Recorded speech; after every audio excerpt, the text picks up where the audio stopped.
বইটা নিয়ে কখন বসবি? দেখছি। হ্যাঁ দেখছি মানে? তোর না পরীক্ষা? তুই বইটা নিয়ে কখন বসবি?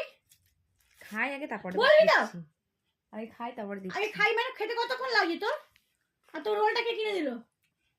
আমি কিনেছি। টাকা কোথায় পেয়েছিস তুই? সে তোমার টাকা এনেছি তো আমি কষ্ট করে।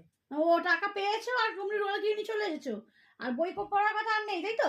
বই পড়তে বসতে হবে না, পরীক্ষা দিতে হবে না, বুঝেছো? এই রোলই খেয়ে যাও সারা জীবন। বই পড়ে আর কি হবে? বই পড়তে হবে না, খালি খালি রোলই খেয়ে যাও। রোল খেয়ে বই নিয়ে বসবি আর 2টো পর্যন্ত পড়তে হবে, রাত 2টো পর্যন্ত। কালকে কি পরীক্ষা? ইংলিশ। তা ইংলিশ পরীক্ষা আর তুই এখন বসে রোল খাচ্ছিস? পড়াশোনা বলতে কিচ্ছু নেই। আচ্ছা সারা রাত তোকে ঘুমাতে দেবো না। না খেলে মাথায় বুদ্ধি আসবে কি করে? না খেলে বুদ্ধি আসবে কি করে? আর মুখস্থটা হবে বা কোন হ্যাঁ দিয়ে? তো ভাত খাও না। এই হাবি জাবি গুলো খেয়ে কি হবে? ভাত খাও, ভাত খেলে কাজে দেবে। ভাত খেলে ঘুম পাবে। হ্যাঁ ভাত খেলে ঘুম পাবে।